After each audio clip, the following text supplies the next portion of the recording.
The knock came 3 times, hard and heavy, and Eleanor Ashworth froze with her hand still resting on the teapot. It was past 9 in the evening, far too late for visitors, and the household had already settled into its quiet routine of candlelight and closed curtains.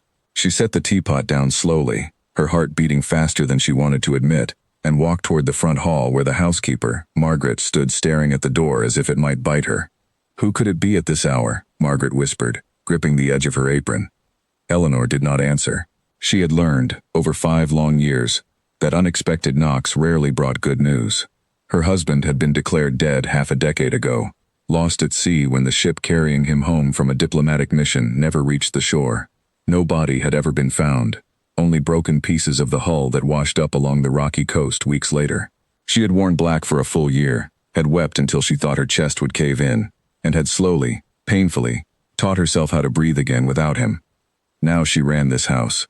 She managed the tenant farms, settled disputes among the staff, and raised Charlotte, her husband's younger sister, as if the girl were her own.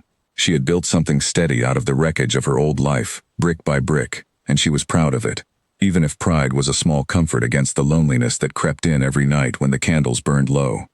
The knock came again, louder this time. "I will answer it," Eleanor said, straightening her shoulders. She was no longer the frightened young bride who had once hidden behind her husband at the smallest disturbance. She had learned to face things directly, because there had been no one else to face them for her. She crossed the hall, her shoes tapping against the polished wood floor, and reached for the heavy iron latch. The door was old, built for a different century, and it groaned as she pulled it open against the wind. The lantern light from the porch fell across a man standing on the steps.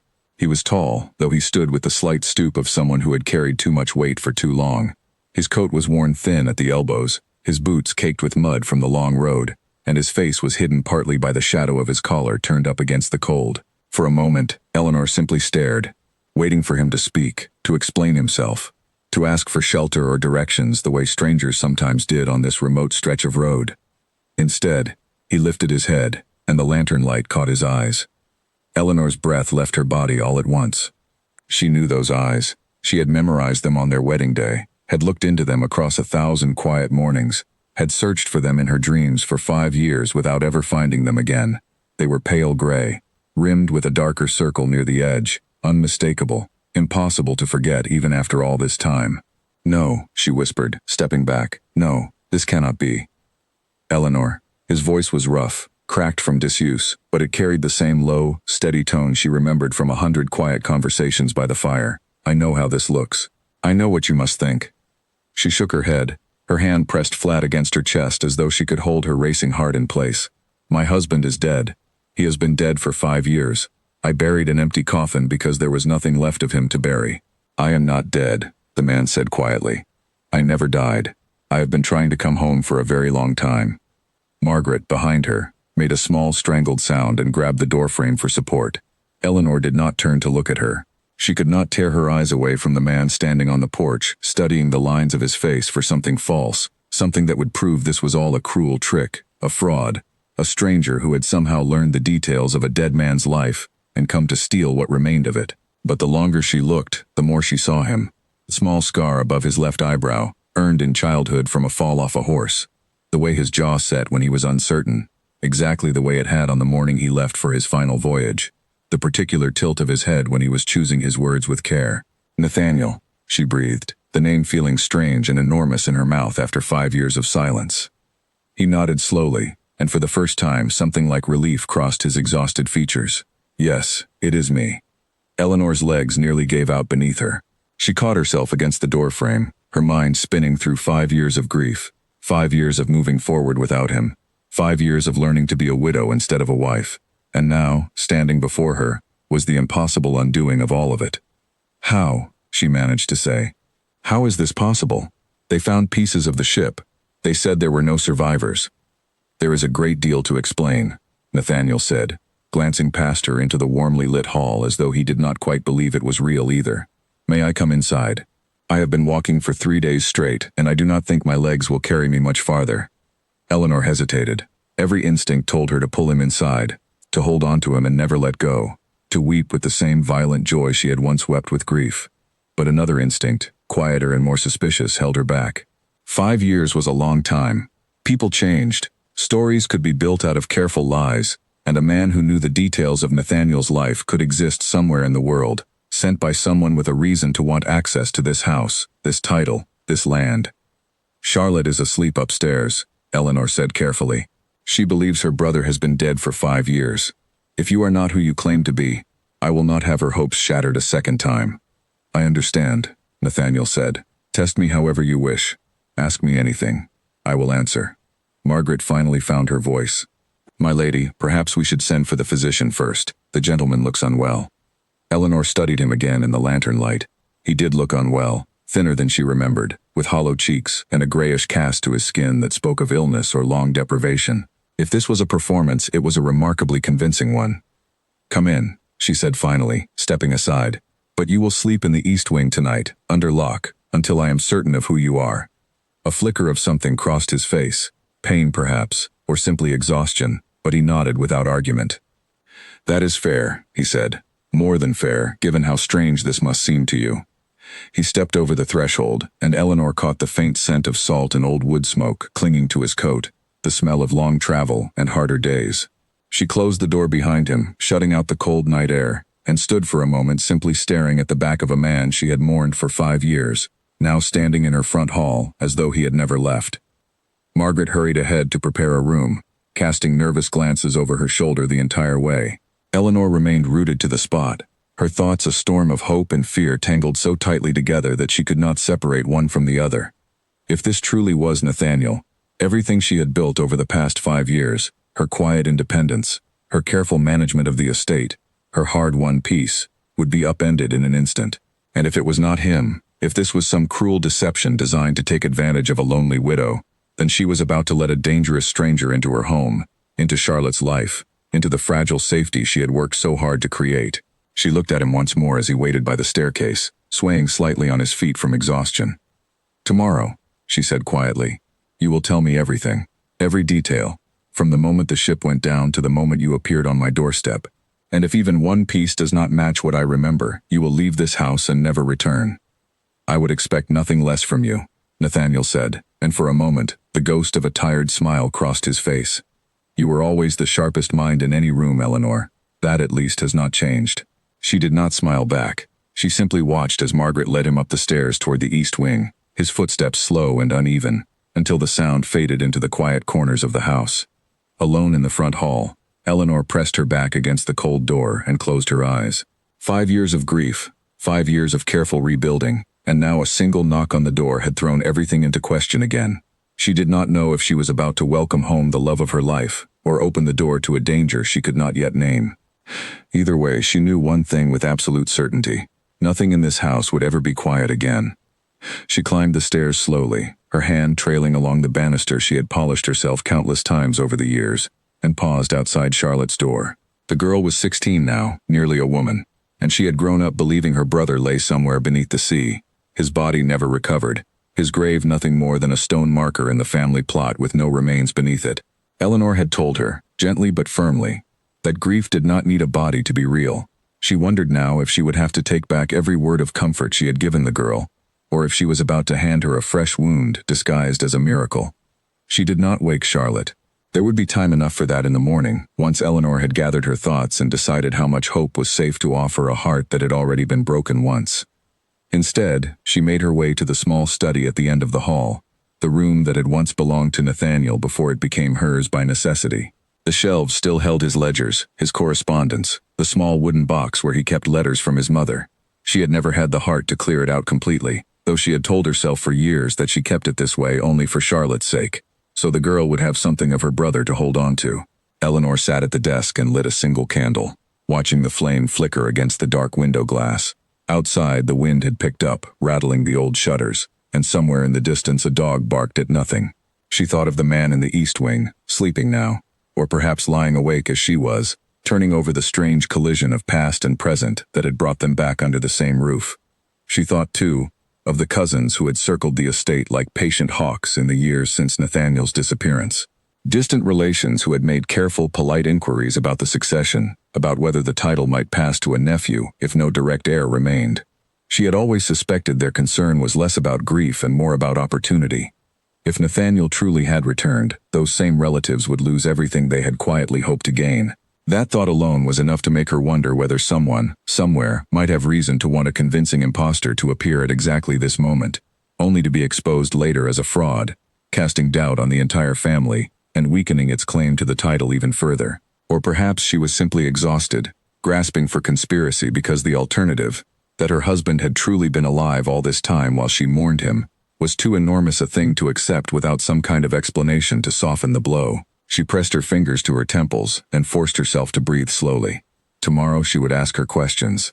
Tomorrow she would look for the small, private details that only the real Nathaniel could know, memories that belonged to no official record and could not be learned from a distance. The particular way he took his tea, the nickname he had given her on their wedding night, spoken only once and never repeated, the location of a hidden key beneath a loose stone in the garden wall, a secret shared between the two of them alone. If he was truly Nathaniel, he would know these things without hesitation. If he was not, she would find out exactly who had sent him and why. She blew out the candle and sat for a long while in the darkness, listening to the old house settle around her, feeling the weight of 5 years of careful, hard-won peace, balanced now on the edge of a knife. Whatever tomorrow brought, she understood that her quiet life had ended the moment she opened that door, and there would be no going back to the woman she had been only a few hours before. Morning light spilled across the breakfast table, but Eleanor had no appetite for the food in front of her. She had barely slept, her mind circling the same questions over and over, until the sky outside her window turned pale gray with dawn. Now she sat rigid in her chair, waiting for the sound of footsteps on the stairs, her hands folded tightly in her lap to keep them from trembling. Margaret entered first, her face pale and drawn. "He is awake, my lady. He asked only for water and a moment to wash before he came down. He did not complain of the locked door." "Good," Eleanor said, though nothing about the situation felt good at all. A few minutes later, the man who claimed to be Nathaniel appeared in the doorway of the breakfast room. In the daylight, he looked even more haggard than he had the night before. His cheeks were sunken, his hair longer than she remembered and threaded with gray that had not been there 5 years ago. He wore a clean shirt Margaret must have found for him, though it hung loosely from his thinning frame. "Good morning," he said quietly, hovering near the doorway as though unsure whether he was welcome to enter. "Sit," Eleanor said, gesturing to the chair across from her. "We have a great deal to discuss." He sat carefully, wincing slightly as he lowered himself into the seat, and Eleanor noticed for the first time a faded scar along the side of his neck that had not been there before. Whatever had happened to him over the past 5 years, it had left marks both visible and hidden. "Tell me everything," she said. "From the beginning, leave nothing out." Nathaniel folded his hands on the table and stared at them for a long moment before he began. "The ship went down in a storm 2 nights after we left the harbor. I remember the deck tilting, the sound of wood splitting apart, and then cold water closing over my head. I do not remember how long I was in the sea. When I woke, I was aboard a different vessel, a trading ship that had pulled me from the wreckage more by luck than intention." "Why did no one bring you home then?" Eleanor asked, her voice sharper than she intended. "Why did 5 years pass before you thought to send even a single letter?" "The ship that found me was not bound for home," he said. "It was a merchant vessel sailing east, and its captain had no interest in turning back for one half-drowned passenger. I begged him to make port at the nearest town so I could send word, but he refused, said it would cost him too much time and too much profit. I was trapped aboard that ship for the better part of a year before we finally reached a port where I could leave. And after that, surely from a port you could have written." "I tried," Nathaniel said, his voice tightening with something that might have been shame or might have been old pain. "I wrote 3 letters in that first year. I have no way of knowing whether they ever reached England or whether they were lost or destroyed. After that, circumstances grew worse before they grew better." Eleanor leaned forward. "What circumstances?" He was quiet for a moment, his jaw working as though he were deciding how much to say. "I fell into the hands of men who saw an Englishman with a fine coat and educated speech as an opportunity rather than a person in need of help. I was held against my will for labor, moved from place to place, denied any means of contacting home. It took years to find a way to escape, and even longer to earn enough for passage back across the sea." Eleanor felt something crack open in her chest, a terrible mixture of grief and fury at the years he must have suffered while she had believed him peacefully at rest beneath the waves. But she forced herself to hold steady. Grief was not proof. A moving story was not proof. She had seen enough of the world to know that sympathy could be manufactured just as easily as it could be earned. "If you are truly Nathaniel," she said carefully. Then you will not mind answering a few questions only my husband could answer. Ask, he said simply. What did you call me on our wedding night? A name you never used again, not even once, in all the years after. Something shifted in his expression, a flicker of tenderness breaking through the exhaustion. I called you my quiet storm, he said, because you looked calm and gentle to everyone else in the room, but I had already seen how fierce you could be when something mattered to you. Eleanor's breath caught. She had never told a single living soul about that name. Margaret did not know it. Charlotte did not know it. It had existed only between the two of them, spoken once in a private moment and never repeated, exactly as she had planned it in her test. Where is the hidden key kept in the garden wall? She asked, her voice unsteady now. Beneath the third loose stone from the old oak tree, on the western side, where the ivy grows thickest, Nathaniel answered without hesitation. We put it there together the summer after we married, in case either of us was ever locked out during one of your late walks through the roses. Tears blurred Eleanor's vision before she could stop them. Only Nathaniel would know these things. No imposter, however clever, could have learned such intimate private details of a marriage that had existed behind closed doors, unwitnessed by servants or relatives. It really is you, she whispered. It is, he said softly. I know 5 years is an impossible amount of time to simply forgive and forget. I know you have built a life without me, and I do not expect to walk back into it and have everything return to how it was. But I am here, Eleanor. I came back to you even when every part of the world seemed determined to keep me away.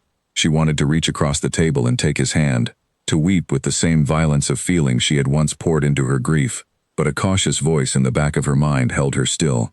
Belief in his identity did not mean the danger had passed. If anything, it meant a new kind of danger was only beginning. There is something you should know, she said slowly. In the years since your disappearance, several of your cousins have made careful inquiries about the estate, about the succession, about what would happen to the title if no direct heir remained.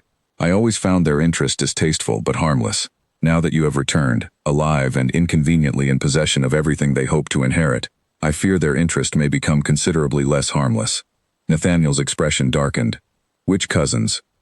Your cousin Edmund has visited 3 times this year alone, always with some excuse about estate business, and there is a solicitor, a Mr. Pemberton, who has taken a particular interest in the terms of your will since your disappearance was formally declared. I never trusted either of them, but I had no proof of wrongdoing, only instinct. Instinct is not nothing, Nathaniel said grimly, especially yours. Before Eleanor could respond, the sound of the front door opening echoed through the hall, followed by brisk footsteps and Margaret's startled voice attempting, unsuccessfully, to announce a visitor before he had already arrived. A well-dressed man in his middle years strode into the breakfast room without waiting to be invited, his sharp eyes narrowing the moment they landed on Nathaniel. It cannot be, the man said, his voice tight with something that sounded less like joy and more like alarm. Nathaniel, they told me you were dead. Hello, Edmund, Nathaniel said evenly, rising slowly from his chair. It seems the reports of my death were somewhat premature. Edmund's gaze flicked briefly to Eleanor before returning to his cousin, and in that brief glance, Eleanor caught something cold and calculating that made her stomach twist with dread. Whatever relief Edmund might have been expected to show at his cousin's miraculous return, he showed none of it at all. How extraordinary, Edmund said, his tone carefully smoothed into something almost pleasant, though his eyes remained hard. We shall need to inform the solicitors immediately. There will be a great deal to sort out, now that you have decided to rejoin the living. Yes, Nathaniel said quietly, watching his cousin with an expression Eleanor could not quite read. I imagine there will be. Eleanor rose from her seat as well, standing beside Nathaniel with a steadiness she did not entirely feel. Whatever relief she had found in believing him, whatever fragile hope had begun to rebuild itself in her chest over the past hour, she understood now that the true danger to this household had not yet even begun to show its face. Edmund's arrival, so quick and so cold, told her everything she needed to know about how unwelcome her husband's return truly was to at least one member of his own family. The morning that had begun with impossible hope now carried the unmistakable weight of a threat, quiet and unspoken, settling over the breakfast table like a shadow no candle could dispel. Edmund lingered a moment longer than necessary, his gaze drifting around the breakfast room as though he were already calculating the value of the furniture, the silver, the paintings on the walls. You look unwell, cousin, he said finally, turning back to Nathaniel with an expression of concern that did not reach his eyes. 5 years is a long time to be lost at sea. Wherever have you been all this while? That is a long story, Nathaniel said. and one I intend to tell in full detail to the family solicitor, in the presence of witnesses, so there can be no confusion about the facts. Something flickered across Edmund's face, gone almost before Eleanor could name it. Wise, he said. Very wise indeed. These matters are best handled properly. I shall arrange for Mr. Pemberton to call at his earliest convenience. He offered a shallow bow toward Eleanor, one that felt more like mockery than courtesy, and took his leave with the same brisk stride that had carried him in. Once the front door closed behind him, Eleanor let out a breath she had not realized she was holding. He did not ask a single question about where you had been, what you had suffered, whether you were well, she said. A man who believed his cousin had returned from the dead would want to know everything. Edmund wanted to know only how quickly he could involve the solicitor. I noticed the same, Nathaniel said grimly, sinking back into his chair. Edmund was never a warm man, even in the best of times, but this went beyond his usual coldness. He looked at me the way a man looks at an unwelcome bill arriving in the post. Eleanor sat back down across from him, her mind turning over the strange encounter. You said you wrote 3 letters in that first year. Do you remember to whom they were addressed? One to you, Nathaniel said. One to my solicitor at the time, a Mr. Whitfield, who I believe has since retired. And one, foolishly perhaps, to Edmund himself, asking him to look after the estate and to reassure you that I was attempting to return. Eleanor's stomach turned cold. I never received a letter from you. Not one, in 5 years. Neither, it seems, did anyone else, Nathaniel said quietly. Or if they did, no one acted upon it. The implication hung heavy in the air between them.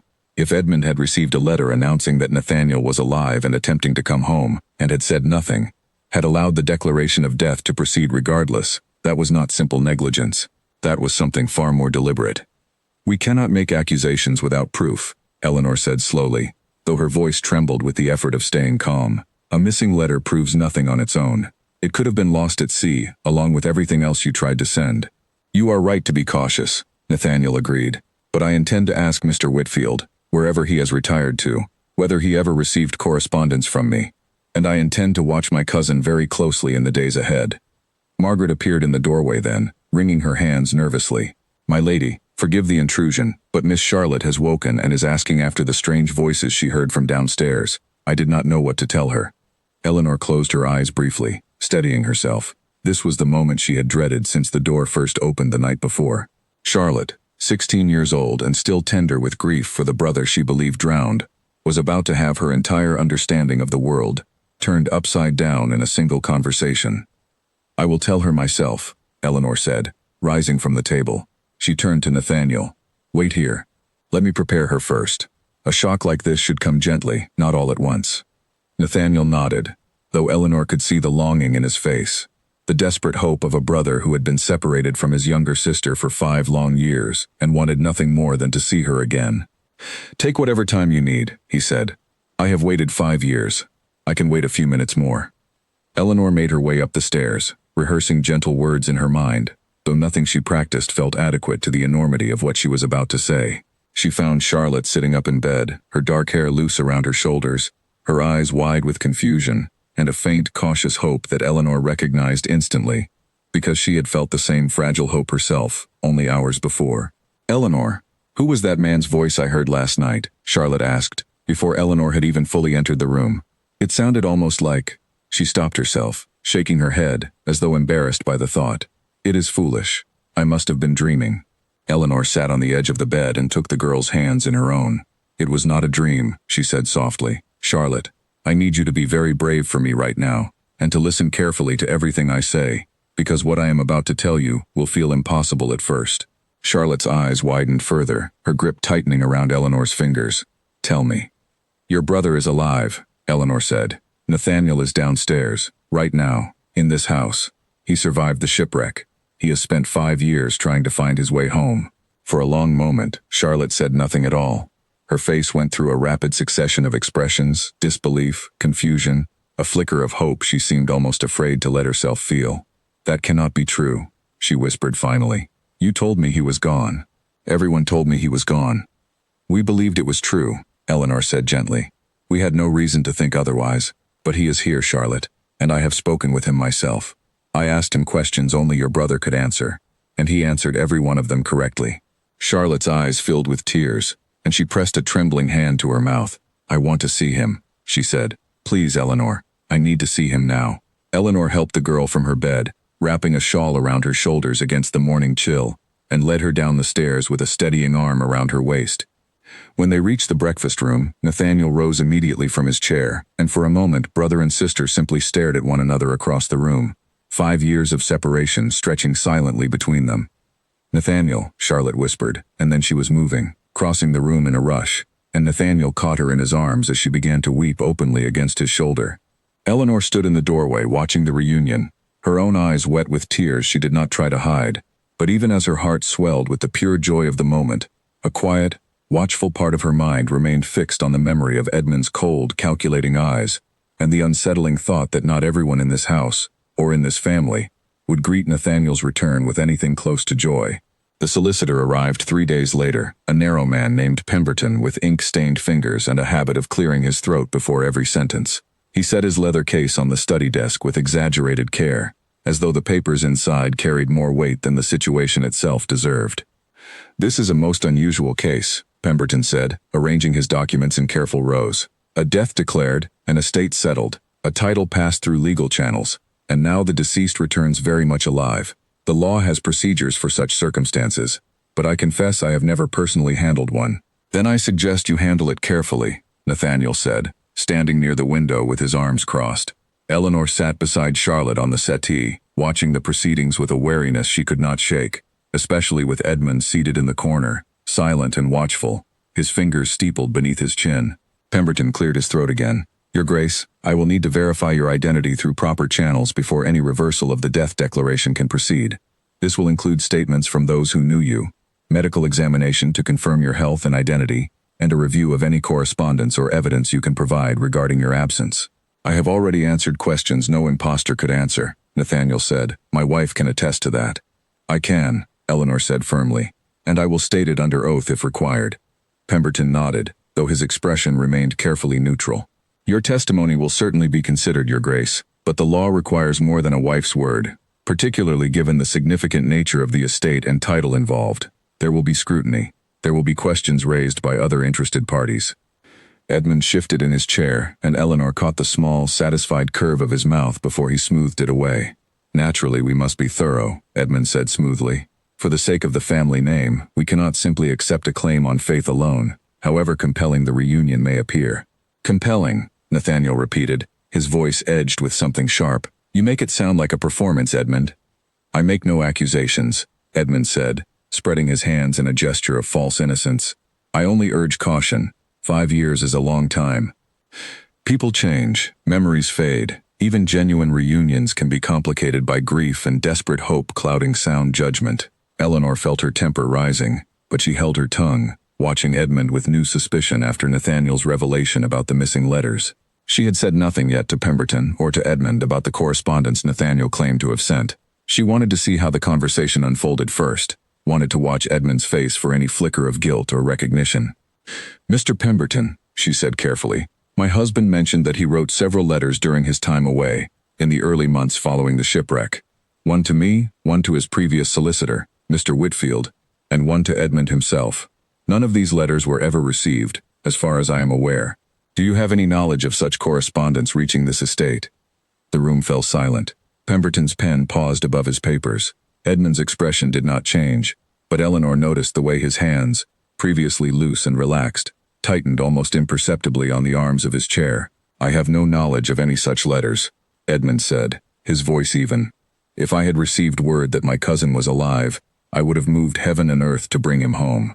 The suggestion that I received such news and did nothing is, frankly, insulting." "No one has suggested anything," Nathaniel said quietly, though his eyes remained fixed on his cousin. "I only asked whether you had knowledge of the letters." "And I have answered," Edmund said, rising from his chair with sudden briskness. "Mr. Pemberton, I trust you will conduct your verification thoroughly and swiftly. The sooner this matter is settled, the sooner the family can return to some semblance of normal life." He offered a curt bow to the room and departed, his footsteps echoing sharply down the hall. Pemberton watched him go, then turned back to his papers with a small, troubled frown. "I will begin the verification process immediately, Your Grace. I will need to contact Mr. Whitfield, if he can be located, and I will need statements from household staff who knew you before your disappearance." I will also need to examine the circumstances surrounding the original declaration of death, given the questions that have now been raised. Thank you, Eleanor said. We appreciate your diligence. After Pemberton departed with his case of papers, Eleanor found herself alone with Nathaniel in the study, the late afternoon light slanting gold across the old wooden desk. Charlotte had gone to rest, exhausted from the emotional upheaval of the past few days, and the house had settled into an uneasy quiet. You saw his hands, Eleanor said, when I mentioned the letters. I saw, Nathaniel said grimly. He is hiding something. I have known Edmund since we were boys, and I have never seen him grow so still, so careful with his words. That is not the reaction of an innocent man. What do we do? Nathaniel walked to the window and stared out at the darkening garden, his hands clasped behind his back in a posture Eleanor remembered well from their years together, the way he stood when he was working through a difficult problem. We find Whitfield, he said finally. If he received my letter and can testify to it, that alone may be enough to raise serious questions about Edmund's conduct, and we need to understand exactly how the original declaration of death came about. Who provided the evidence? Who pushed the process forward? These things do not happen quickly under normal circumstances, yet from what you have told me, the declaration was finalized within a single year of the shipwreck. That did seem fast, Eleanor admitted. At the time I was too consumed by grief to question it. Edmund handled a great deal of the legal proceedings on my behalf, since I had no experience with such matters, and Pemberton's predecessor seemed content to defer to him. Nathaniel turned to face her, his expression darkening further. Edmund handled the proceedings. Yes, Eleanor said slowly, the realization settling over her like a cold weight. He said it was to spare me the burden, given my state at the time. I was grateful for it then. Now I wonder whether his eagerness to help had less to do with kindness and more to do with wanting the matter closed as quickly and quietly as possible. We need to find Whitfield, Nathaniel repeated. And we need to find out who signed the final documents, who witnessed them, and whether any of the evidence used to support the declaration was as solid as it was presented to be. Over the following days, Eleanor and Nathaniel worked together in careful secrecy, sending discreet inquiries through trusted contacts rather than risking Edmund's notice. Nathaniel wrote to old friends from his naval circles, asking whether anyone recalled hearing news of a merchant vessel matching the description of the one that had rescued him from the wreckage. Eleanor, meanwhile, quietly reviewed the old estate papers stored in the study, searching for any record of the original declaration proceedings. She found the file late one evening, tucked into the back of a drawer she rarely had cause to open. The papers were formal and dry, filled with legal language she had to read twice to fully understand. But one detail caught her attention immediately. The declaration had been finalized based on testimony from 3 witnesses who claimed to have seen wreckage consistent with total loss of life, along with a signed statement from the ship's insurer confirming no survivors had been recovered from the wreck site. One of the 3 witnesses listed was a name she did not recognize. Another was a sailor whose current whereabouts were unknown. The third, however, was a name she knew very well. Edmund Ashworth. Eleanor sat back in her chair, her pulse quickening. Edmund had personally testified that he witnessed evidence supporting Nathaniel's death.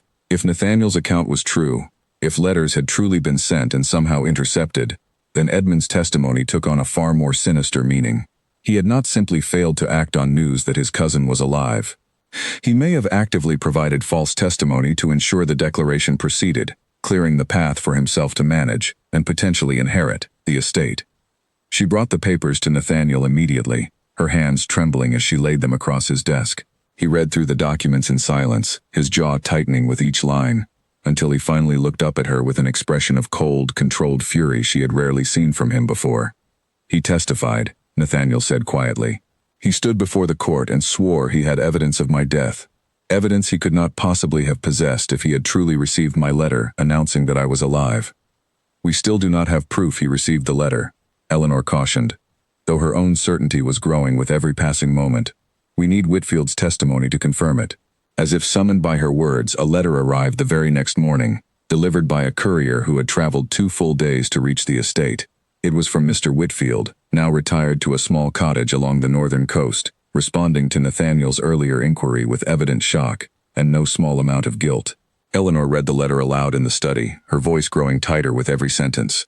Whitfield confirmed that he had, in fact, received a brief and water-damaged letter nearly 5 years earlier, bearing what appeared to be Nathaniel's signature, claiming he had survived the wreck and was attempting to secure passage home.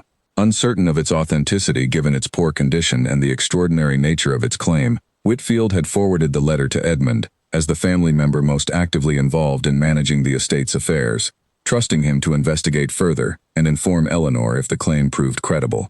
He had never heard anything further on the matter, and had assumed, in the years since, that the letter had been investigated and found to be some cruel hoax or case of mistaken identity, since the declaration of death had proceeded regardless without any objection reaching him. Eleanor lowered the letter slowly, meeting Nathaniel's eyes across the desk. The truth was no longer a matter of suspicion or careful inference. It was written plainly in Whitfield's own hand. Edmund had received proof that Nathaniel was alive, and had buried it, allowing the declaration of death to proceed unchallenged while he personally testified to evidence supporting that very declaration. He knew, Eleanor whispered. All this time, he knew you might be alive, and he said nothing. He let me grieve you for 5 years while he quietly worked to secure your title for himself. Yes, Nathaniel said, his voice low and dangerous. And now we have the proof to bring it into the light. Eleanor felt a fierce, protective anger rise in her chest, sharper than anything she had felt in the 5 long years of her grief. She had mourned a man who had been fighting to return to her the entire time, while his own cousin worked quietly and patiently to ensure that return never happened. The betrayal was staggering in its coldness, its calculation, its willingness to let a young widow suffer needlessly for the sake of inheritance and title. "What do we do with this?" she asked. "Do we confront him directly, or bring it before Pemberton first?" Nathaniel considered the question carefully, his fingers tapping against the edge of the desk. "Pemberton first," he said finally. "If we confront Edmund alone, he will simply deny everything, and we will have no witness to the confrontation. But if we bring this evidence before Pemberton, with Whitfield's letter as proof, Edmund will have no room left to maneuver. The truth will be established through proper legal channels, and there will be no way for him to twist the story in his favor." Eleanor nodded slowly, though a part of her, the part that had spent 5 years grieving unnecessarily because of one man's greed, wanted nothing more than to confront Edmund directly and demand he account for every stolen year. But she had learned patience over the years of running this household alone, and she understood the wisdom in Nathaniel's caution. "Then we go to Pemberton," she said, "and we make certain Edmund faces the full consequences of what he has done." Outside the study window, the evening settled over the estate grounds, the same grounds Edmund had likely walked with quiet confidence for the past 5 years, believing his secret buried as deeply as the husband he had left presumed dead. Eleanor watched the darkening sky and felt something harden inside her, a resolve that had nothing to do with grief, and everything to do with justice long overdue. "There is something else that troubles me," Eleanor said after a long silence, turning back from the window. "If Edmund was willing to bury a letter and offer false testimony to secure the declaration, we must ask ourselves how far his ambition truly extends. A man capable of that kind of calculated deception may not stop simply because his scheme has been uncovered. We should consider what he might do next, once he realizes the letter has surfaced." Nathaniel's expression grew grave. "You think he might act against us directly?" "I think a man who has spent 5 years quietly working toward a title should not be underestimated," Eleanor said. "He has had years to plan, years to consider every possible outcome. We have had only days. I would rather assume the worst of him and be wrong than assume the best and be caught unprepared." Nathaniel crossed the room and took her hands in his, the first time he had done so since his return, and Eleanor found she did not pull away. His hands were rougher than she remembered, calloused from years of labor she could only imagine, but the warmth of them was familiar in a way that steadied her racing thoughts. "We will be careful," he said. "I will not let anything happen to you, or to Charlotte, or to this house. I did not survive 5 years of hardship only to lose everything now, in my own home, to a cousin's greed." Eleanor allowed herself a small measure of comfort in his words, though the caution she had built over 5 years of independence did not fully release its grip. "We should also consider Charlotte's safety," she said. "If Edmund believes his inheritance is truly lost, and if he is as ruthless as this evidence suggests, Charlotte may become a target as well, simply for being your sister and a potential claimant in her own right, should anything happen to you again." "I had not considered that," Nathaniel admitted, his grip tightening slightly around her hands. "You are right.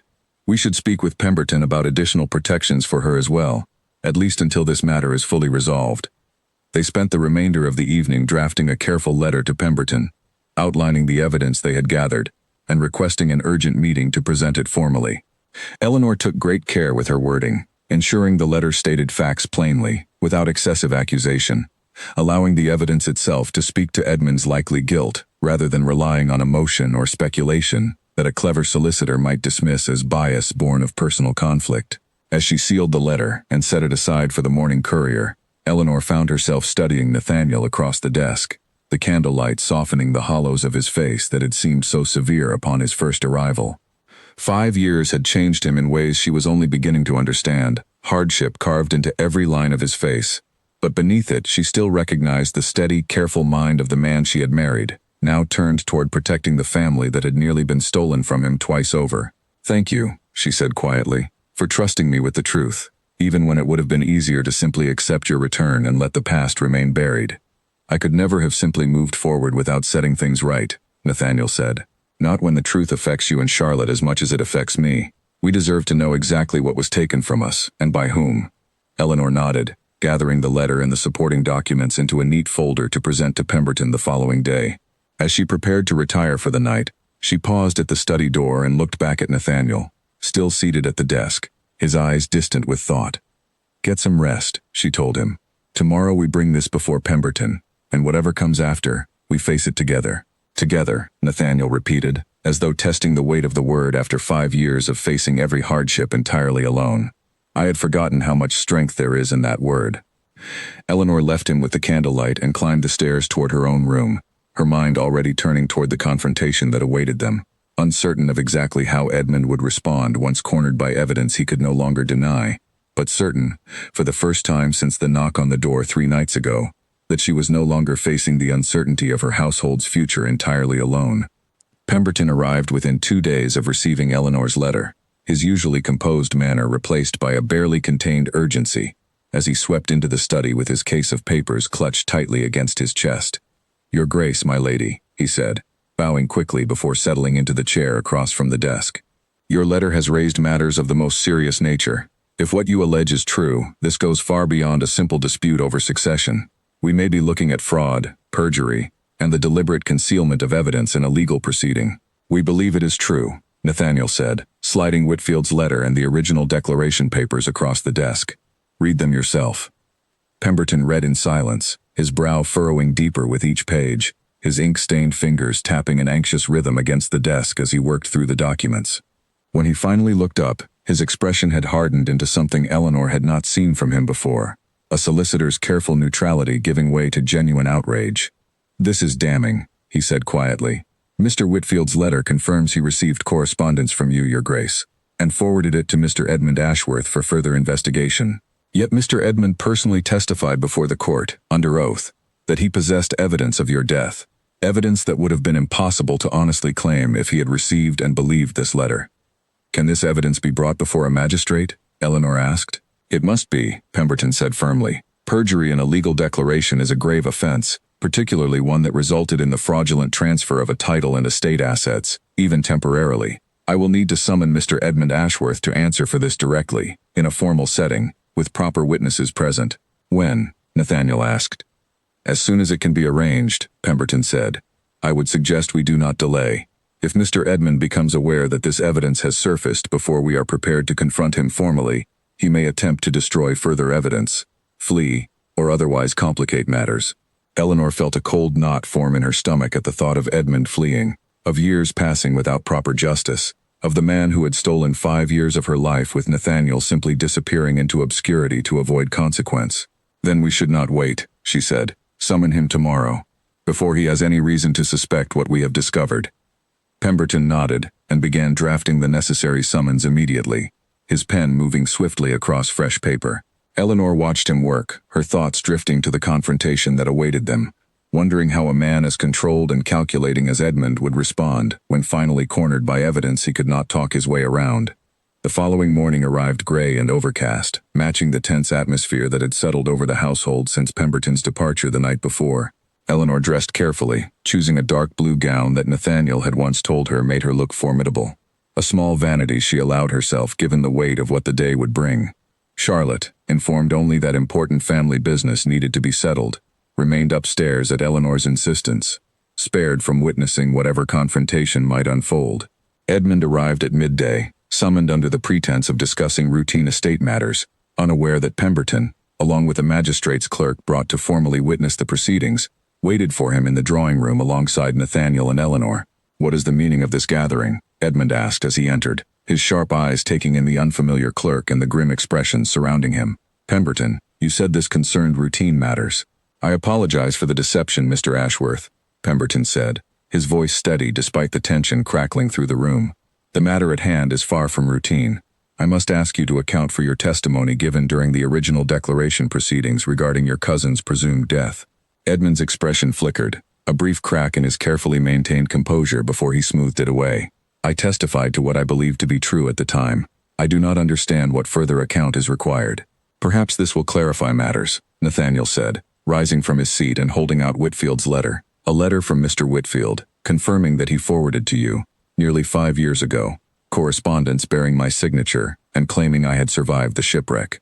You possessed this letter before you testified that you had evidence of my death."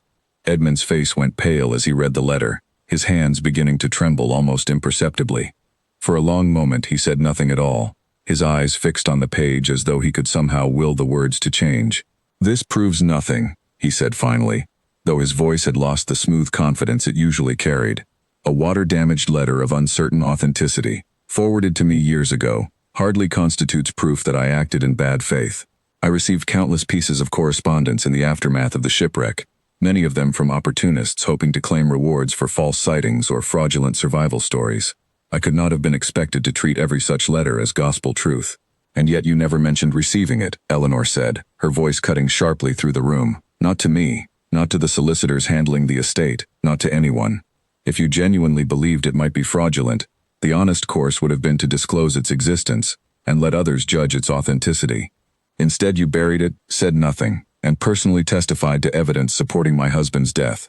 I made a judgment," Edmund said, his voice rising defensively. "A judgment any reasonable man might have made under the circumstances. A judgment that happened to serve your own interest remarkably well," Nathaniel said coldly. "With me presumed dead, and no immediate heir beyond my young sister, you stood to gain significant influence over the estate, did you not? Perhaps even the title itself, should something unfortunate befall Charlotte before she came of age." The accusation hung heavy in the room, and Edmund's face contorted with something between fury and fear. "How dare you suggest I would harm a child?" he snapped. "Whatever else you believe of me, I have never wished harm upon Charlotte." "Then explain your silence," Pemberton said firmly, stepping into the exchange with the authority of his position. "Explain why a letter suggesting your cousin's survival never reached the proper authorities, never reached his wife, never factored into the legal proceedings you personally participated in as a sworn witness." Edmund's composure finally shattered entirely. He sank into the nearest chair, his earlier arrogance replaced by something haggard and desperate. "I did not believe the letter was genuine," he said, his voice barely above a whisper. "I convinced myself of that, truly. It seemed too damaged, too uncertain to disrupt proceedings already well underway. And if I am honest, some part of me did not wish to believe it, because Nathaniel's death offered an opportunity I had waited my entire life for, a chance to finally matter within this family instead of standing forever in his shadow." The clerk's pen scratched steadily against paper, recording every word for the official record, and Eleanor felt a strange mixture of vindication and pity as she watched Edmund's confession spill out. Years of resentment and ambition finally laid bare.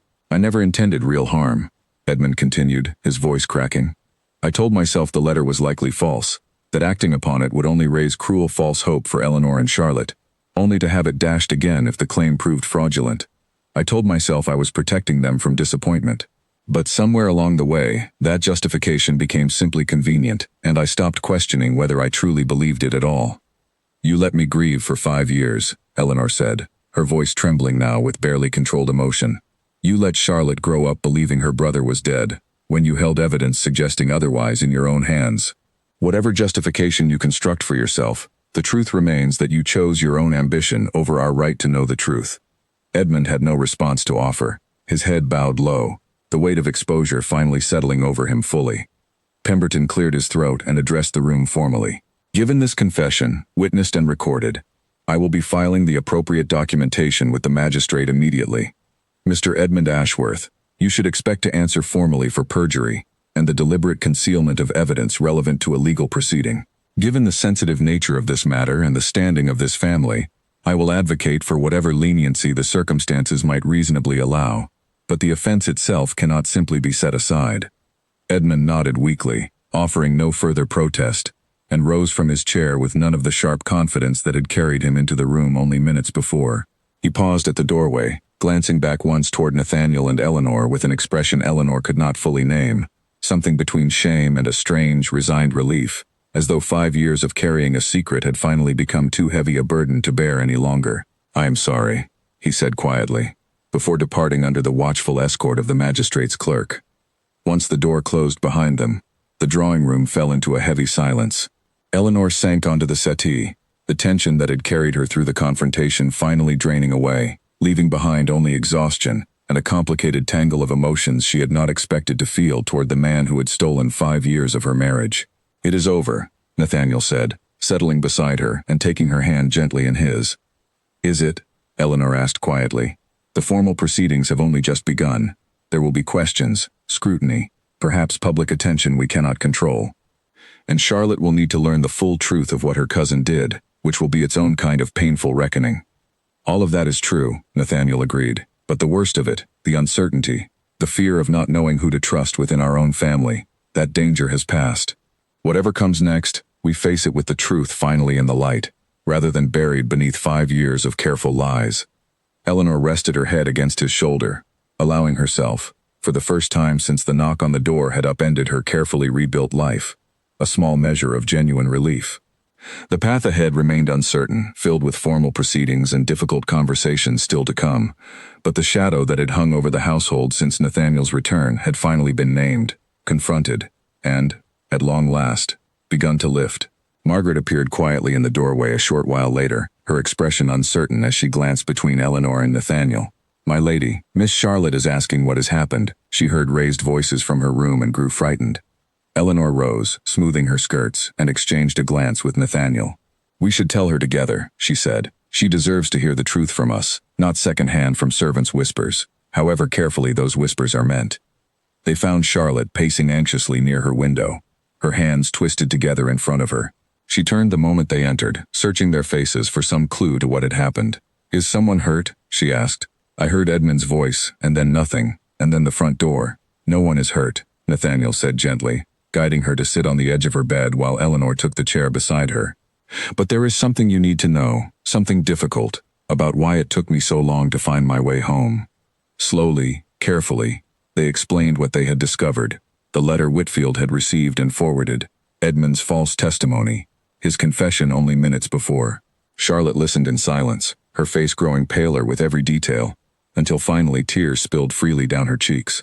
"He let me believe you were dead," she said to Nathaniel, her voice breaking. "He sat across from me at dinner, dozens of times, knowing there was a chance you might still be alive, and he said nothing. He let me grieve for a brother I might have had back years sooner." "I know," Nathaniel said softly, reaching out to take her hand. "There is no excuse that makes that easier to hear.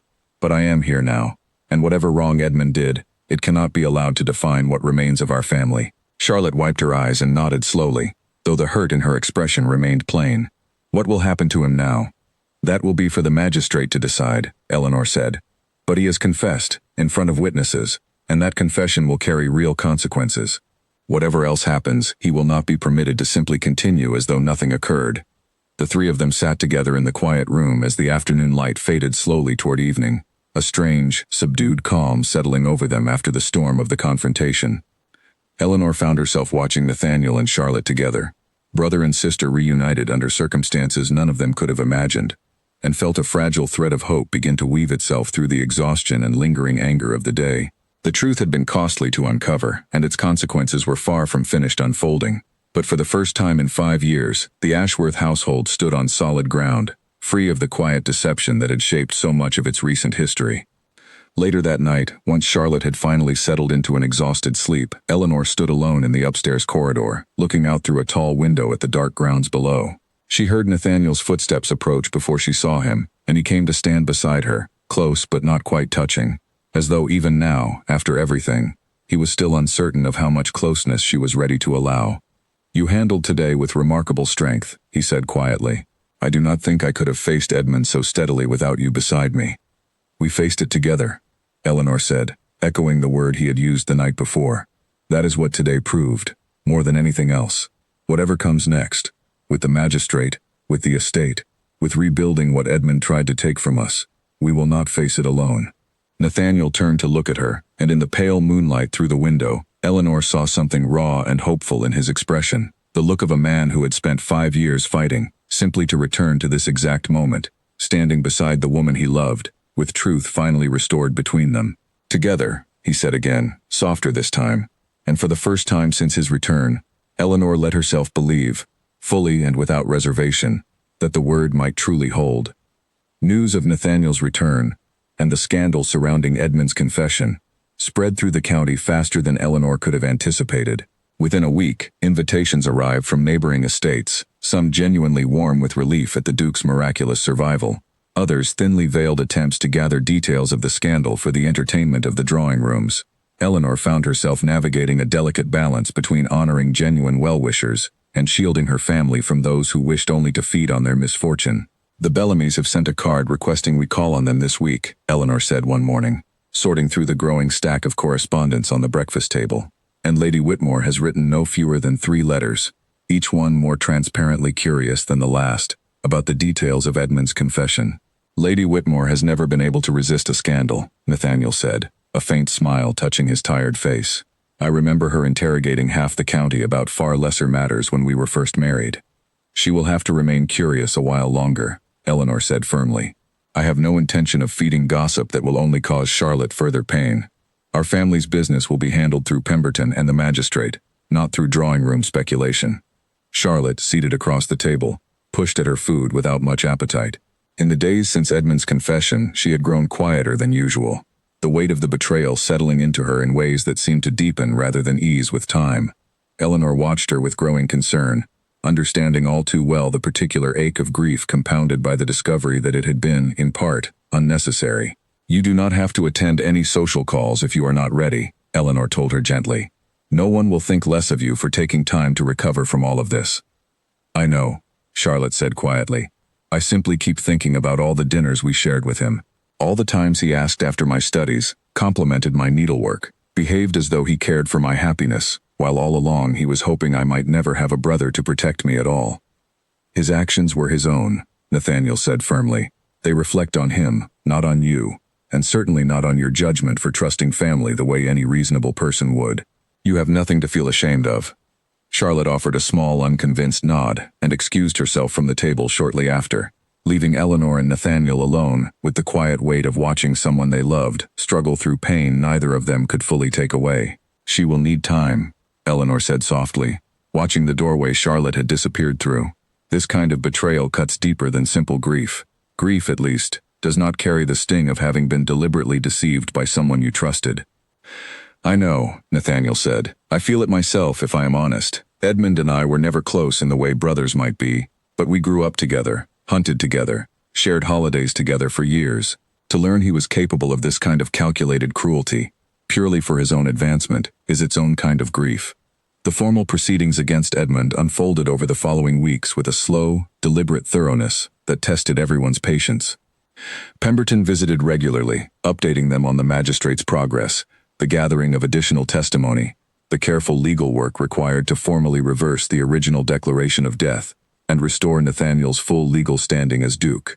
Edmund, for his part, offered no further resistance once his confession had been recorded. He accepted responsibility fully, providing additional details that helped clarify the timeline of his deception, including the uncomfortable admission that he had, in fact, received a second letter nearly 2 years after the first, one he had destroyed immediately rather than risk its discovery. The revelation of the second letter struck Eleanor with fresh anger when Pemberton relayed it during one of his visits. "He had 2 full years to reconsider his choice," she said, her voice tight with restrained fury. "2 opportunities to correct the wrong he had done, and he chose instead to destroy evidence and continue the deception. The magistrate has taken this into account," Pemberton assured her. "The deliberate destruction of a second piece of correspondence demonstrates a clear pattern of intent rather than a single moment of poor judgment. This will weigh heavily in determining appropriate consequences." Nathaniel, seated beside Eleanor, remained quiet through much of this discussion, his expression carefully controlled in the way Eleanor had come to recognize as his method of managing anger too large to express openly. "What consequences are being considered?" he asked finally. "Given the severity of the perjury and the deliberate concealment of evidence, along with the destruction of the second letter, The magistrate has indicated Mr. Edmund Ashworth will likely face significant financial penalties, complete removal from any position of trust or authority within the estate's affairs, and a formal public record of his conduct that will follow him for the remainder of his life, Pemberton explained. Given the sensitivity of the family's standing, criminal imprisonment has not been pursued, though it remained a possibility under strict interpretation of the law. Eleanor felt a complicated tangle of emotions at this news, relief that justice was being served, but also a lingering unease at how narrowly Edmund had avoided the full weight of consequence his actions might have warranted under harsher circumstances. "Is that sufficient?" she asked quietly. "For 5 years of stolen time, is that truly sufficient?" "No consequence can fully restore what was taken from your family," Pemberton said gently. "But within the bounds of what the law can offer, this represents genuine and lasting accountability. Mr. Edmund Ashworth's reputation, his standing within society, his ability to hold any position of trust again, all of this has been permanently and publicly altered by his own confession." Nathaniel reached over and took Eleanor's hand beneath the table, a small gesture of solidarity that steadied her more than she expected. "It will have to be enough," he said quietly. "We cannot spend the rest of our lives measuring our peace against the exact scale of Edmund's punishment. At some point we must choose to move forward, or we allow him to continue costing us time we will never get back." Eleanor nodded slowly, recognizing the wisdom in his words even as some part of her still burned with the desire for a reckoning larger than what the law could offer. She thought of Charlotte's quiet grief at the breakfast table, of the 5 years she herself had spent believing herself a widow, managing an estate alone while raising a young girl through the confusion of loss, all while Edmund moved through their lives with careful, patient deception. Justice, however thorough, could not undo any of that. It could only ensure it never happened again. As the weeks progressed, the formal legal proceedings gradually concluded, Nathaniel's identity and status fully restored through official channels, his standing as Duke reinstated without further challenge. The household slowly began finding its rhythm again, though it was a different rhythm than the one Eleanor had known either during her marriage or during her years of widowhood, something new being built from the wreckage of both. Charlotte, with time and the patient support of both Eleanor and Nathaniel, began to soften from her initial withdrawal, slowly re-engaging with her studies, her needlework, the small social calls Eleanor gently encouraged once she seemed ready. The wound of Edmund's betrayal did not disappear, but it began, gradually, to scar over rather than remaining raw and open. One afternoon, several weeks after the formal proceedings had concluded, Eleanor found Nathaniel in the garden, standing near the old oak tree where they had once hidden a spare key together in the early days of their marriage. He knelt beside the western wall, brushing aside the thick ivy, and lifted the third loose stone to reveal the small iron key still resting exactly where they had left it 5 years before. "Still here," he said, holding it up as Eleanor approached. "Some things, at least, remained constant while everything else changed. I checked on it myself, more than once, during the years you were gone," Eleanor admitted, sitting beside him on the low garden wall. "I am not certain why. It felt foolish even at the time, checking that a key remained hidden when the man who hid it with me was presumed lost forever. But somehow it comforted me, knowing that small piece of our life together was still exactly where we left it." Nathaniel studied the key for a long moment before closing his hand around it and setting it gently back beneath the stone. "I thought of this garden often, during the hardest years," he said quietly. "When I was uncertain whether I would ever find my way home, I would picture this exact spot, the oak tree, the ivy, the stone we chose together. It became a kind of anchor for me, proof that somewhere, a life worth returning to still existed, even when everything around me suggested otherwise." Eleanor felt her throat tighten with emotion, the quiet vulnerability in his words striking deeper than any of the more dramatic confrontations of the past weeks had managed to reach her. "I am glad it helped carry you home," she said softly. They sat together in comfortable silence as the afternoon sun filtered through the oak leaves above them, the garden quiet and peaceful in a way the household had not felt since the night of Nathaniel's return. For the first time since that fateful knock on the door, Eleanor allowed herself to simply exist in the moment, without the weight of suspicion or legal proceedings or grief pressing against her chest. "What happens now?" she asked eventually. "The proceedings are finished. Edmund's punishment has been decided. Charlotte is slowly healing. What does our life look like, going forward, after everything that has happened?" Nathaniel turned to look at her, and in his gray eyes, Eleanor saw the same steady tenderness she remembered from their earliest days together, tempered now by the hardship and growth of 5 separate, difficult years apart. "I do not know exactly," he admitted. "We are not the same people who married all those years ago. You have become someone stronger, more capable, more independent than I think either of us imagined you would need to become. I have carried hardships that changed me in ways I am still discovering myself. But I know I want to build whatever comes next together with you, not simply return to the life we had before, but create something new from everything we have both survived. Eleanor reached out and took his hand, the same hand that had once slipped a ring onto her finger on their wedding day. Now roughened by years of hardship she could only partially imagine. I would like that, she said quietly. Not a return to who we were, but something built honestly, from who we have become. The oak tree rustled softly above them in the afternoon breeze, and for the first time in longer than Eleanor could clearly remember, the future ahead felt less like an uncertain threat and more like a quiet, hopeful possibility, waiting patiently to be built. That evening, a final letter arrived from Pemberton, one that Eleanor read with a mixture of closure and lingering unease. Edmund had accepted the magistrate's ruling without contest and had already begun arrangements to leave the county entirely, taking a small allowance permitted under the settlement and relocating to a distant town where his name carried no history and no shame. Pemberton noted, almost as an afterthought, that Edmund had left behind a brief written apology addressed to Charlotte, which he had declined to deliver directly, unsure whether the household would welcome such correspondence. "Should we give it to her?" Eleanor asked, turning the sealed letter over in her hands as she sat with Nathaniel in the study that evening. "That is her choice to make, not ours," Nathaniel said. "We can offer it to her and let her decide whether she wishes to read it, but I would not choose for her either way." They brought the letter to Charlotte the following morning, explaining its origin honestly and leaving the decision entirely in her hands. Charlotte stared at the sealed paper for a long moment, turning it over slowly, before finally setting it aside on her desk without opening it. "Not yet," she said quietly. "Perhaps someday I will want to read whatever he has to say, but not yet. I am not ready to hear his excuses, even if this letter contains none and is only an apology as you say." "There is no timeline you must follow," Eleanor assured her. "The letter will keep. Read it when, or if, you are ready, and not a moment before." Charlotte nodded, visibly relieved at not being pressured either way, and the matter was set aside for the time being, another small piece of healing left to unfold at its own pace. In the weeks that followed, life at the estate slowly began settling into something resembling normalcy, though it was a normalcy reshaped entirely by the events of the past months. Nathaniel resumed his duties as Duke gradually, working alongside Eleanor rather than simply reclaiming authority she had carefully maintained during his absence. She found, somewhat to her own surprise, that she did not wish to simply hand over the reins she had held for 5 years. Instead, they worked through estate matters together, Nathaniel deferring to her established knowledge of the tenant farms and household accounts, while she leaned on his broader understanding of the family's wider political and social obligations. "You have built something remarkable here," Nathaniel told her one afternoon, reviewing the estate ledgers she had maintained meticulously throughout his absence. "The tenant farms are more productive than I remember them being before I left. The accounts are precise in ways my own management never quite achieved." "I had to learn quickly," Eleanor said, though she could not entirely hide the small flush of pride his praise brought her.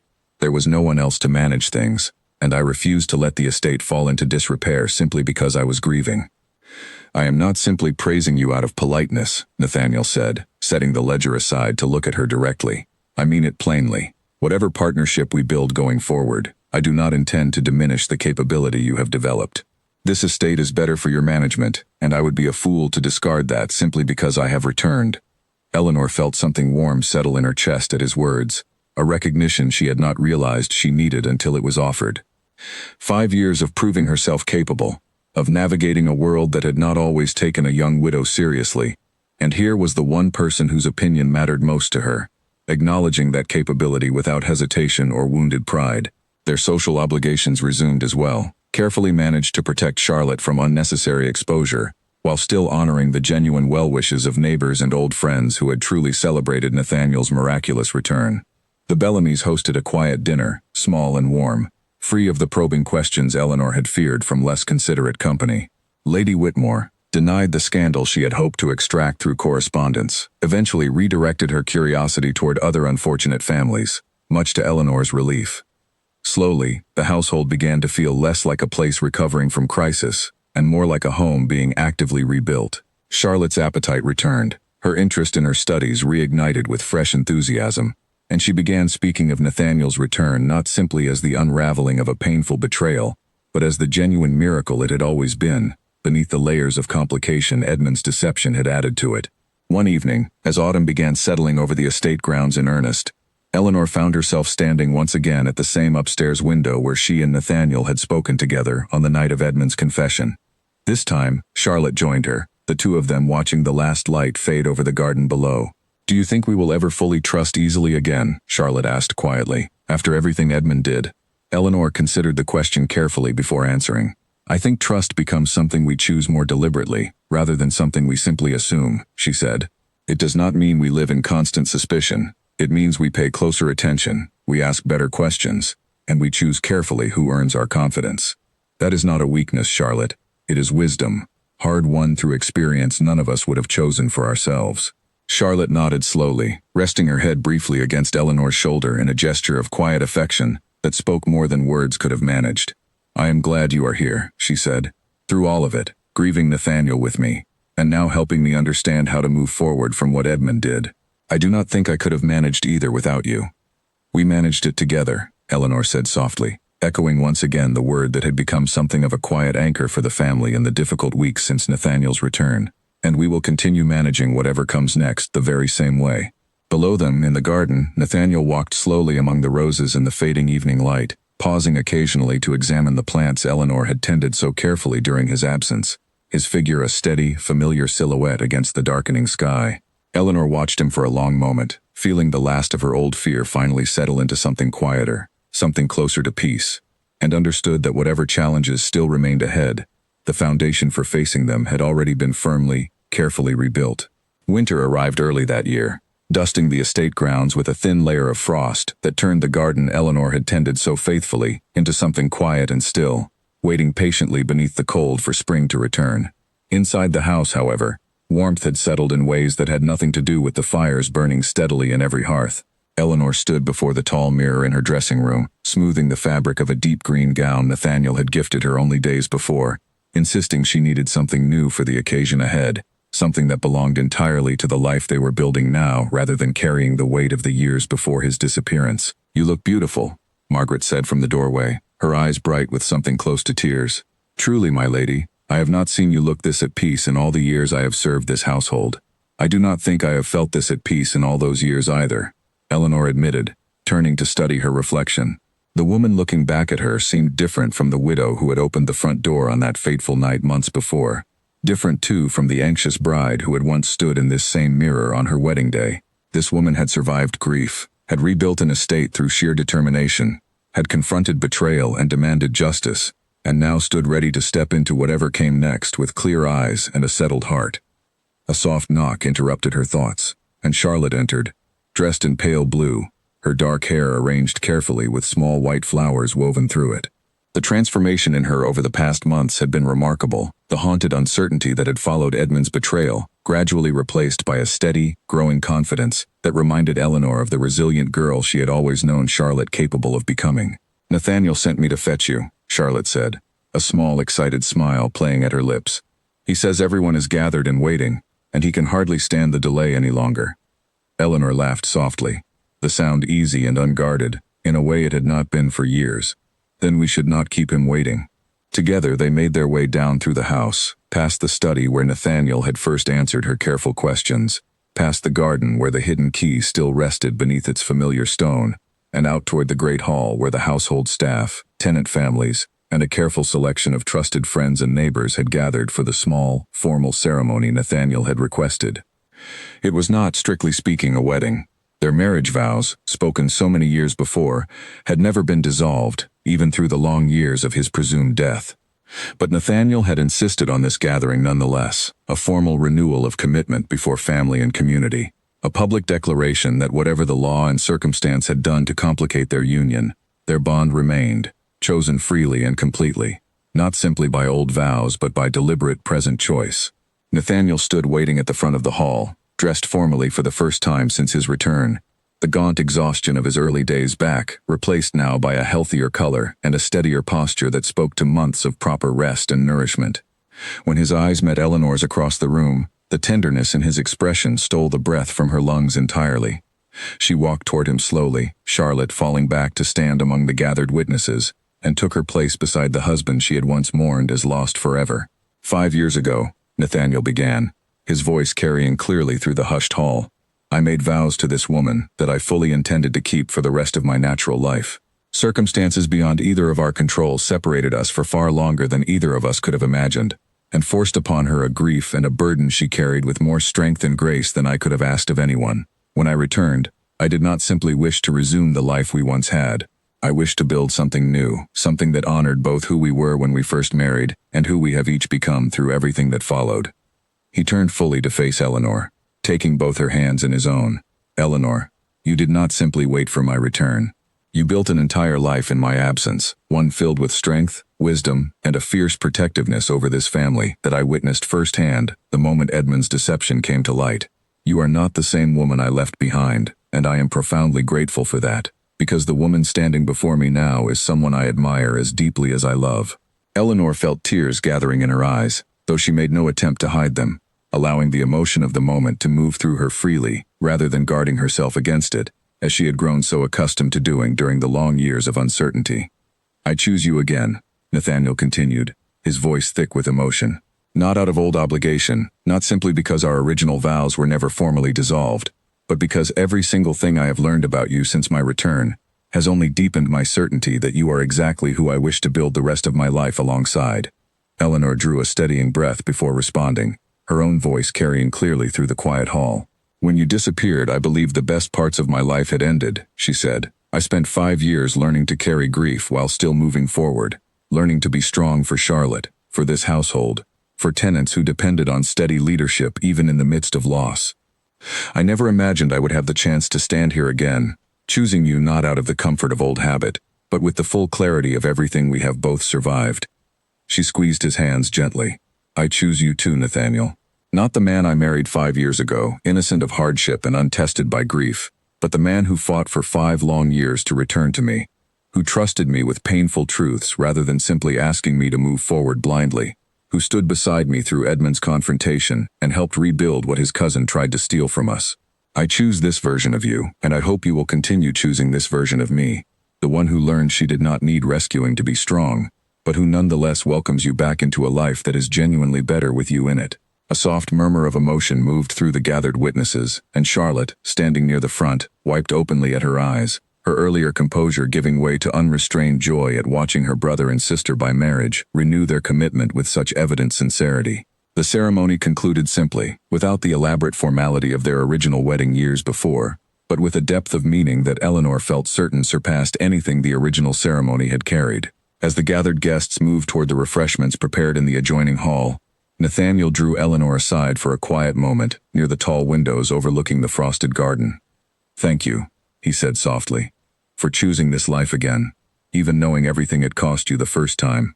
The cost was never truly yours to apologize for, Eleanor said, resting her hand against his chest. Edmund stole those years from us, not you. You spent them fighting just as hard to return as I spent them fighting to survive your absence. We were both victims of his ambition, and now we have both chosen, deliberately, to build something neither grief nor greed can take from us again. Nathaniel pulled her closer, resting his forehead gently against hers in a gesture so achingly familiar that Eleanor felt the last remaining walls of caution she had maintained since his return finally, completely dissolve. I love you, he said quietly, not out of memory of who we were, but because of everything I have watched you become. I love you too, Eleanor answered, her voice steady with a certainty that had taken 5 painful years and several months of careful rebuilding to fully earn. Welcome home, Nathaniel. Truly, completely home. Outside, the winter light caught the frost across the garden in a soft, silver glow. The same garden where a small iron key remained hidden beneath a familiar stone, a quiet symbol of a promise kept across impossible distance and unimaginable hardship. Inside, surrounded by family, friends, and a household finally free of the shadows that had haunted it for 5 long years, Eleanor and Nathaniel stood together, no longer simply a widow and the husband who returned from presumed death, but 2 people who had chosen each other again, fully and completely, with open eyes and hard-won wisdom guiding every step of the life they intended to build together. Charlotte approached them a short while later, her earlier tears replaced by a bright, genuine smile. I am so happy for you both, she said, embracing them together in a rare display of open affection. After everything we have survived this year, it feels right to end it with something this hopeful. This is not an ending, Nathaniel said, wrapping an arm around his sister's shoulders, It is simply the beginning of whatever comes next, built on a foundation far stronger than the one we started with 5 years ago. Eleanor watched the two of them together, brother and sister reunited against every impossible odds, and felt a profound gratitude settle over her, not simply for Nathaniel's return, but for the entire difficult journey that had led them all to this exact moment of hard-won peace. The house that had once felt so quiet and uncertain in the years of her widowhood now hummed with warmth and life, filled with people who had weathered betrayal and grief together, and emerged, ultimately, stronger for having survived it. As evening settled fully over the estate, the gathered guests slowly took their leave, offering warm farewells and genuine well-wishes for the family's continued happiness. Eleanor and Nathaniel stood together at the great door, the very same door where their story had taken its most dramatic turn months before, watching the last of their guests disappear down the frosted drive toward home. "Do you remember," Eleanor said softly, "standing right here, the night you returned, uncertain whether I would even let you inside?"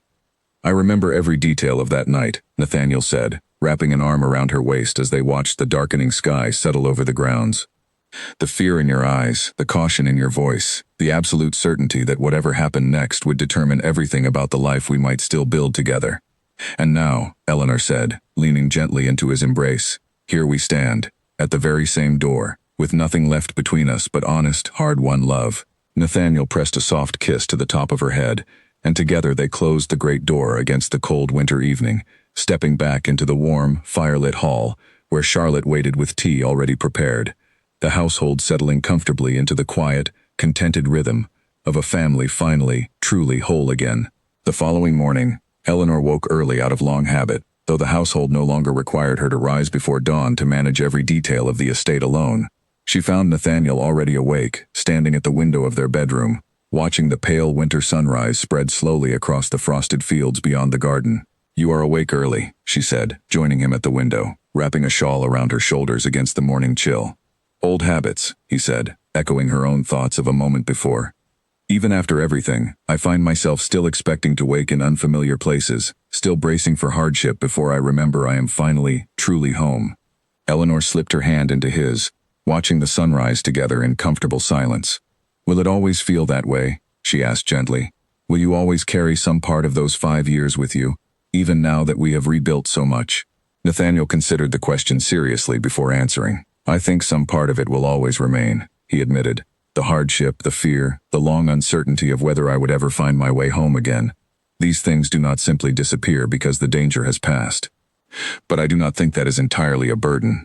It has taught me not to take moments like this one for granted, watching the sunrise with you, knowing I am exactly where I am meant to be."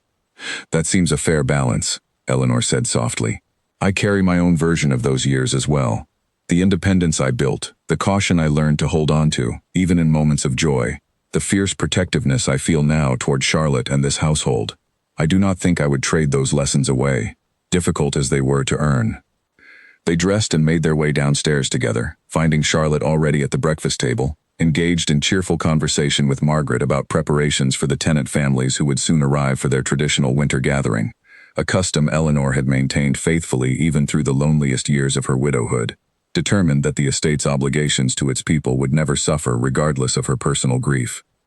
"The Hartleys have already sent word they will attend with their youngest 3 children," Charlotte reported, looking up as Eleanor and Nathaniel entered.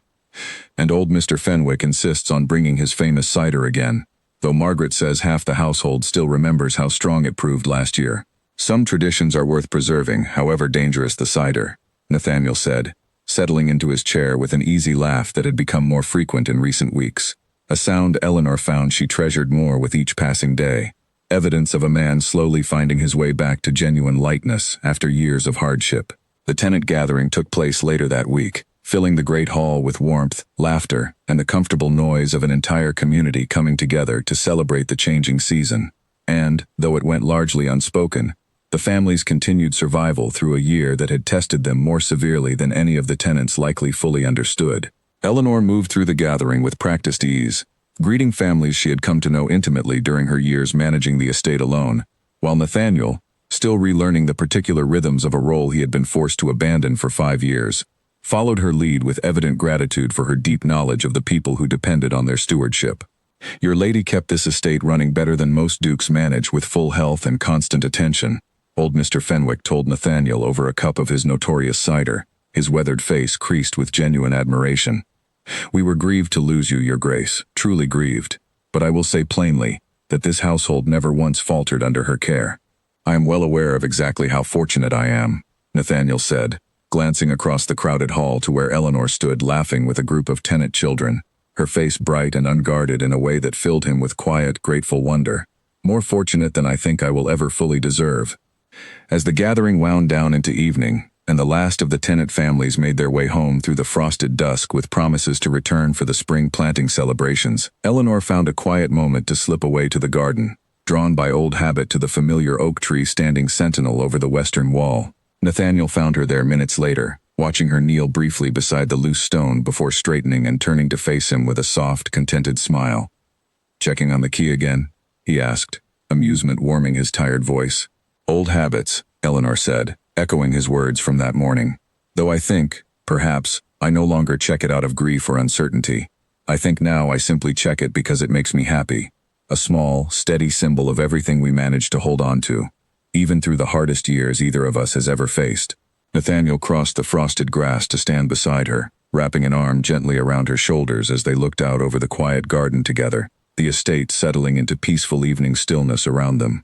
"Whatever comes next," he said softly, "storms, hardship, whatever challenges this life still holds in store for us, I believe we have proven, beyond any reasonable doubt, that we are equal to facing it. Together." "Together," Eleanor agreed, resting her head against his shoulder as the last light faded from the winter sky above them. The Duke had come home, not simply to reclaim a title or restore an estate, but to rebuild, with deliberate care and hard-earned wisdom, a life worth every difficult year it had taken both of them to reach. And as they stood together in the quiet garden, the household warm and whole behind them, the future no longer felt like an uncertain threat waiting to unravel everything they had rebuilt. It felt, at long last, like home.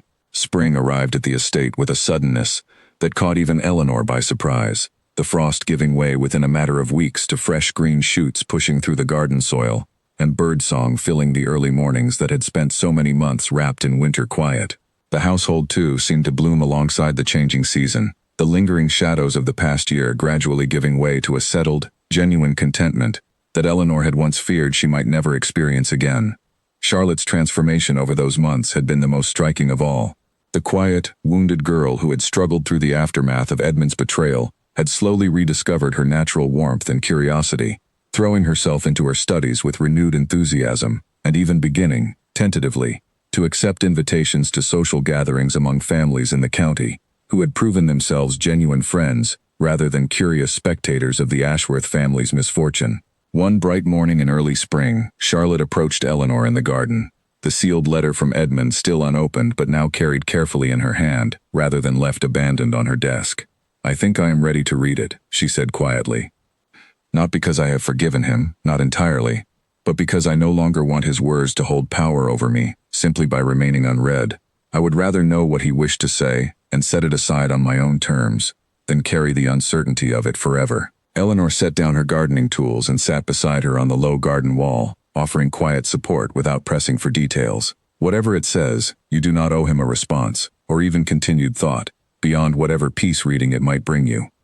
Charlotte broke the seal carefully and read in silence, her expression difficult to read as her eyes moved across the page. When she finished, she folded the letter closed and let out a long, slow breath. "He apologizes," she said finally. "Genuinely, I think, without excuse or justification this time. He writes that he understands nothing he says can undo what he did, and that he does not expect forgiveness, only wished for me to know that his regret is real, whatever it is worth now." "How do you feel?" Eleanor asked gently. "Lighter," Charlotte said, surprise coloring her voice as though she had not expected that particular answer. "I do not forgive him, not yet, perhaps not ever fully, but I no longer feel like I am carrying an unanswered question. I know what he wished to say, and I can choose, now, what to do with that knowledge, rather than wondering forever." Eleanor squeezed her hand gently, proud beyond words of the resilience and grace Charlotte had shown throughout the difficult months since Nathaniel's return, growing from a grieving girl into a thoughtful young woman capable of navigating even the most painful betrayals with remarkable maturity. Nathaniel, meanwhile, had thrown himself into rebuilding relationships across the county that had grown distant during his years away, meeting with old friends, re-establishing connections with fellow landowners, and slowly reclaiming his place within the broader responsibilities of his title. Yet even as his public role expanded once more, he remained careful never to diminish the partnership he had built with Eleanor in managing the estate itself, continuing to defer to her established expertise, even as his own strength and confidence steadily returned. One evening, several months into the new year, Nathaniel returned from a meeting with the county's agricultural council, his expression thoughtful as he found Eleanor reviewing the tenant accounts in the study.